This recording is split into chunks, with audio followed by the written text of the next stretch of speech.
Yo les gens, hola la gente. Bon, faut que je dise une vérité. Depuis hier, j'ai remarqué ça depuis aujourd'hui. J'ai des nouveaux voisins. Alors, je sais pas si c'est. Il me semble que le type, hier quand il m'a ouvert la porte en bas, la porte principale, il m'a dit qu'il était quelqu'un de la famille du propriétaire. Le propriétaire a omis de me dire que ce type a le Covid. Voilà, voilà. Et là, aujourd'hui, est venu le rejoindre, alors que c'est interdit le dimanche d'ailleurs, de se déplacer dans le pays. Est venu le rejoindre sa femme avec leur bébé. Bébé, hein, qui... Bon. Alors, bon, le propriétaire m'a rien dit, il m'a pas averti qu'il avait le Covid. Alors, comment j'ai su ça? Très simplement parce que, bon, moi, je suis quelqu'un qui, quand il y a un nouveau voisin, bah, je vais me présenter, machin. Et au moment où j'ai remarqué que ils sont au fond du couloir et qu'ils utilisent trois chambres. Deux ou trois chambres? Ouais, trois chambres. Les portes grandes ouvertes. Et alors, je pense que alors, si c'est quelqu'un de la famille, il lui prête les trois chambres. Il faut dire que chaque chambre, c'est 400 se laisse. Hein. Imaginons que c'est pas quelqu'un de sa famille. Peut-être qu'il loue ça comme un mini appartement et puis j'ai envie de lui faire 200 balles chaque chambre. Je sais pas. En tout cas, il a décidé de foutre ces gens-là à mon étage parce qu'il y a des chambres aussi libres en haut. Pareil, hein, au fond, trois chambres. Ou peut-être pas les trois, puis c'est peut-être pour ça qu'ils m'ont mis là. Mais bon, il a omis de me dire ça.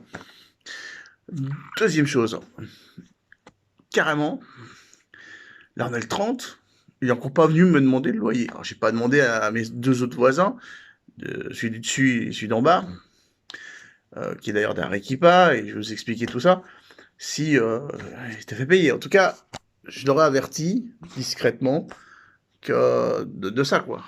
Et pareil, on dirait, ils m'ont rien dit. Troisième chose, l'autre jour, ils sont allés faire le test Covid, l'autre jour, il y a une semaine ou quelque chose comme ça. Et il m'a rien dit, en fait. Le proprio, il m'appelle pendant que j'étais en train de faire réparer ma guitare. Ouais, ça fait une semaine et demie. Et ouais, il y aura personne à la maison pour ouvrir la porte parce qu'on n'a jamais eu la clé de la porte d'entrée, moi et les autres voisins. C'est pas normal, hein. Voilà. Carrément, et hier aussi, un jean, une fois qu'il a disparu, qui était en haut en train de sécher. Là, bon, il a ramassé sans le vouloir en ramassant les fringues. Et bon, ça peut arriver, hein. Je veux dire, mon oncle qui était bélier du mois d'avril était aussi comme ça, mon parrain. Donc, bah, c'est des choses qui peuvent arriver. C'est pas. Mais bon, bon, c'est assez bizarre. Alors déjà, il me voit que je sors toujours avec mon ampli là, et ma guitare, et tout pour jouer. Puis il me demande toujours, ouais, ça va, comment ça a été, machin. Il me demande si je trouve du travail. Bon, vraiment, j'ai dit, écoutez, bah, moi, si vous faire comme les Vénézuéliens, hein, faut mettre de l'argent de côté, il faut, voilà, quoi, faut économiser, comme ça. Sous-entendu, hay que juntar, ça veut dire il faut mettre de côté, quoi. Mais ça sous-entend que, voilà, ce que je fais, moi, tu vois. Enfin, vous voyez, d'aller jouer de la guitare, etc. Ah, et puis aussi, oui, effectivement, t'as les piles Duracell, elles durent pas. Hein.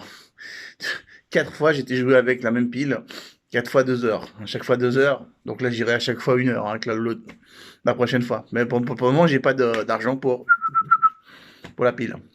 Et le voisin du premier étage, en fait, qui s'appelle le second ici, ouais, il n'y a pas de rez-de-chaussée ici. Le premier, c'est le rez. Voilà.